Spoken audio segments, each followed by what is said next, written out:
दोस्तों काफ़ी समय बाद पिछले हफ्ते अभी हमें पहाड़ों में जाने का मौका मिला। मेरे एक साथी का फ़ोन आते ही मैं तुरंत पहुंच गया दिल्ली, वो भी 4 घंटे पहले, क्योंकि मेरे पास कोई काम ही नहीं था। घंटों अकेले भटकने के बाद मैंने अपने साथियों का स्वागत किया। ये है हमारा कैमरामैन, बाकी इनमें से कुछ बिन बुलाए भी आए थे, लेकिन मेरे को क्या, मुझे तो अपना देखना था। और ये है ट्रिप का मेन सरदार, जिसने ट्रिप की बुनियाद रखी थी। और वो काफ़ी देर से चिंता में यही सोच रहा था कि इतने लोग को बुलाया कौन, इनका खर्चा कौन उठाएगा। रास्ते में पहाड़ों की कड़ाकेदार ठंड ने कैमरामैन को दूसरे की टेबल से चाय चुराने में मजबूर कर दिया, और उस चाय को हम सभी ने प्यार से बराबर हिस्सों में बांट के पिया। और कैमरामैन की बेइज्जती भी की कि ऐसी नीच हरकत दोबारा मत करना। और इसी के साथ सुबह हो चली थी और मुझे पता चल गया था कि पहाड़ पास में ही है, क्योंकि पहाड़ दिखने लगे थे। और गिरोह के सभी साथी अपने अपने फ़ोनों में पहाड़ों को कैद करने में लगे थे, जबकि मैंने सुना था पहाड़ों को आज तक कोई कैद नहीं कर पाया है। अपने साथियों की हरकतों को नज़रअंदाज करते हुए मैं पहाड़, सूरज और प्रकृति का आनंद लेने लगा। और ऐसे ही खूबसूरत नज़ारे हम आगे आने वाली वीडियो में आपको दिखाते रहेंगे। दोस्तों, दिल्ली से मनाली तक पहुंचने में हमें 10 घंटे से ऊपर का समय लगा, लेकिन फाइनली हम मनाली के धरती पर लैंड होने वाले थे, जहां खूंखार भेड़ियों के बच्चे एक खतरनाक खेल खेल रहे थे। इससे मुझे पता चल गया कि फ्री के चक्कर में इन लोगों के साथ में किसी खतरनाक जगह पे आ गया हूँ। लेकिन मन में हौसला हो तो इंसान कहाँ से कहाँ नहीं जा सकता, और इसी को ध्यान में रख के हम अपने साथियों के साथ आगे बढ़ चले। अब आगे चल के हमें ज़रूरत थी एक कमरे की, जो कि हमारे एक साथी ने पहले ही बुक कर रखा था। ये एक खुशी की बात थी, लेकिन उसके अगले ही पल हमें पता चलता है कि उसने बुक किया है कमरा, वो भी 5 किलोमीटर ऊपर पहाड़ में। ये दुख की बात थी। और मॉल रोड को क्रॉस करते हुए हम ऊपर पहाड़ की ओर चढ़ने लगे। समतल रोड देखकर तसल्ली हुई कि चलकर ही जाना पड़ेगा, लेकिन किस्मत को कुछ और ही मंजूर था, और हमने एक शॉर्टकट ले लिया जो सीधा कमरे तक जाता है। कभी माल न फूकने के बावजूद भी फेफड़े फूलने लगे, इससे अच्छा तो फूंक ही लेता। सलमान की बॉडी में शाहरुख की आत्मा देखते हुए हम आगे को चढ़ने लगे, और होटल पे पहुंच के सामान शिफ्ट करने के बाद हम लोग पहुंचे वहां के लोकल में मशहूर हडिम्बा टेम्पल। दोस्तों, वहां लोगों का जमावड़ा देखकर मुझे लगा कि ये यहाँ का मेन स्पॉट है, और हडिम्बा टेम्पल की खूबसूरती देख के मुझे अंदर जाके दर्शन करने की हिम्मत ना हुई, और मैं बाहर से ही प्रार्थना करके वापस चला आया। रात में जब पूरा शहर अंधेरे में डूबा था तो हमने आग जला के बैठने का फैसला लिया। ठंड इतनी जोरों की थी, खंभे की डिमांड आना तो लाजमी था। नशे के आगोश में सरदार अपना गम भुला के गिरोह के साथ अय्याशी उड़ाने लगा, और सभी अपनी जिंदगी की जिद्दोजहद से छुटकारा पाके दिल को सुकून देने में जुट गए। और इसी बीच कमरे में रखा हुआ इनका चखना मैं चबा के सो गया। दोस्तों, अगली सुबह हमने पैसे देके चाय मंगाई और बाहर जाने की तैयारी करने लगे।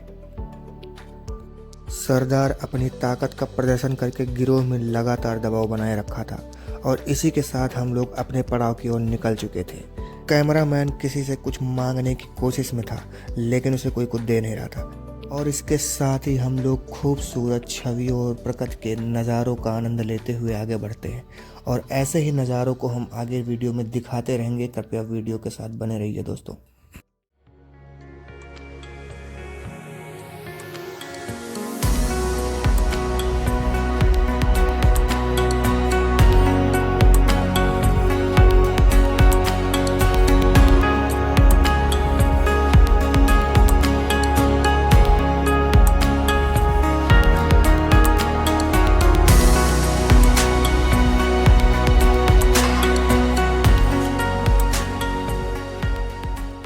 और ये खूबसूरत नज़ारे देखते देखते हमारा गिरोह बर्फ़ पे पहुंच ही गया, और वहां पे जाके बच्चों की तरह उछलने लगा। और हमारे कैमरामैन ने गिरोह से अलग हट के मज़े लेने का फैसला लिया, और इसने एक ऐसी जगह चुनी जहां पे इंसान का दूर दूर तक कोई भी नाता नहीं था। और थोड़ी देर उछलने के बाद ये वापस आ गया। और इसी बीच सरदार ने इशारा करके 2 बीड़ी लाने का ऑर्डर दिया। मेरे मना करने पे उन्होंने मेरे मुंह पे बर्फ़ मारी और मेरा बहिष्कार किया। बदले की आगोश में जलते हुए मैंने भी उन्हें मुंहतोड़ जवाब देने का फैसला लिया, और गिरोह के सबसे कमज़ोर आदमी को चुना, लेकिन वहाँ भी मेरी प्लानिंग फेल हो गई। मैं उसका एक भी बाल बांका न कर सका। जैसे ही हमें पता चला कि पहाड़ी के उस पार माल फ्री बट रहा है, हम खुशी से उछल पड़े और पहाड़ी के उस पार जाने का प्लानिंग करने लगे। गिरोह के सलमान ने सबसे पहले पहाड़ी के उस पार जाने का फैसला लिया। लग रहा है हफ्तों से माल नहीं फूके थे। माल के पीछे इतनी जद्दोजहद देखकर मेरे मन में भी लालच फूटा और मैं अपने आप को रोक न पाया। काफ़ी देर मज़े लेने के बाद हम लोगों ने वापस आने का फ़ैसला लिया और घंटों मज़े लेने के बावजूद भी कैमरामैन का पेट न भरा और उसे अभी भी कुछ चाहिए था, लेकिन कोई कुछ देने को तैयार नहीं। वैसे दोस्तों, आपको सजेशन दूँ तो कभी भी पहाड़ों में ऑन सीजन मत आइएगा, ट्रैफिक जाम और हाई रन से बच जाओगे। इसी के साथ हम लोग वापस आ चुके थे और भीड़ देख के आपको लग ही रहा होगा कि वीकेंड में यहाँ का क्या हाल होता है। हमारे गिरोह ने वहाँ की लोकल मार्केट छान मारी और पाया कि काफ़ी सस्ते दामों में वहाँ पे काफ़ी अच्छे हैंडमेड कपड़े उपलब्ध हैं। लेकिन हम में से किसी ने एक भी कपड़ा नहीं खरीदा, क्योंकि चुरा के ही इतने इकट्ठे हो गए थे कि खरीदने की ज़रूरत ही नहीं पड़ी। दोस्तों, क्रिसमस सीजन की वजह से वहाँ पे भीड़ बहुत ज़्यादा बढ़ गई थी और साज सज्जा देखते ही बनती थी। ऐसा देख के लग रहा था कि वहाँ के लोकल के लोग इस त्यौहार को बहुत धूमधाम से मनाते हैं। और हम लोगों ने कई सारी दुकानें छानने के बाद और कुछ चीज़ें मारने के बाद आगे जाना सही समझा। रोड के किनारे दुकानों को सजा के ग्राहकों को लूटने का धंधा काफ़ी ज़ोरों से चल रहा था। जहां देखो वहीं दुकान। इसी बीच हमने अपने एक साथी को संदिग्ध अवस्था में आते हुए देखा। ऐसा लग रहा था कि कुछ मारने वाला है, लेकिन बाद में तहकीकात में पता चला कि ये तो मार के ही आया है। दोस्तों, अगली सुबह हमने देखा कि भेड़िए के बच्चे बड़े हो गए थे और हमारे गिरोह में डर का माहौल बनाए रखने की कोशिश कर रहे थे। और डर का माहौल इस कदर था कि गिरोह के सारे साथी सरेंडर कर चुके थे। सभी उनकी खिदमत में लगे हुए थे। कोई उनको प्यार से सहला रहा था तो कोई उनकी वीडियो ले रहा था। और इसी बीच गिरोह की स्थिति देख के सरदार बाहर आया और उन सबको कुत्ता बना के उनको बिस्किट डालने लगा। वो दोनों भेड़िए के बच्चे एक कुत्ते से कम नहीं लग रहे थे और यह कृत्य करके सरदार ने साबित कर दिया था कि उनको सरदार क्यों कहते हैं। तभी गिरोह के सभी साथियों ने पहाड़ों पे मोटरसाइकिलों से गेड़ी मारने का प्लान बनाया और सभी अपनी अपनी मनपसंद की मोटरसाइकिल बाहर लाने लगे। लेकिन इन सबको देख के सरदार ने कुछ अलग करने का फैसला लिया और अपनी अपनी टंकी को फुल करा के हम निकल गए पहाड़ों पे गेड़ी मारने।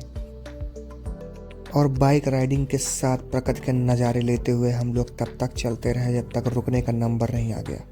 अपनी अपनी मस्ती में मशगूल लोग इतनी तेज बाइक राइडिंग कर रहे थे कि सरदार को पीछे ही छोड़ दे रहे थे।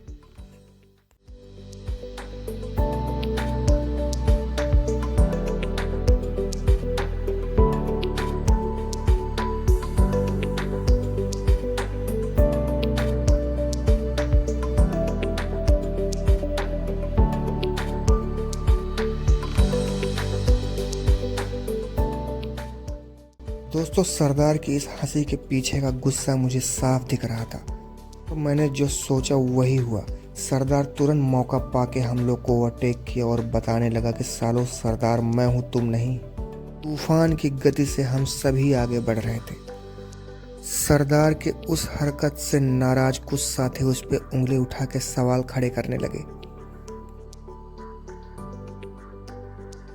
दोस्तों, खाली रोड देख के गिरोह के कुछ साथियों को स्टंट करने की सूझी और वो एक से एक करतब दिखाने लगे। अपनी अपनी बाइक पे करतब दिखाते हुए उस सरदार को उंगली भी दिखा रहे थे। सरदार को ये बेइज्जती सहन न हुई और एक बाइक चुरा के तुरंत मौके पे फरार हो गया।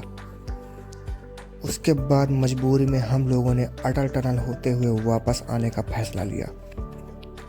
कुत्ते से गंदी तरीके से इग्नोर होने के बाद अपमान का घूंट पी के कैमरामैन ने मैगी खाना सही समझा। मैगी खाने के बाद हम लोग अपने रूम पे वापस आ गए और वहाँ पे देखा कि गिरोह के कुछ ताकतवर साथियों ने एक एक बेड हड़प लिया था और घंटे 2 घंटे के जद्दोजहद के बाद दोस्तों मुझे ज़मीन पे ही सोना पड़ा।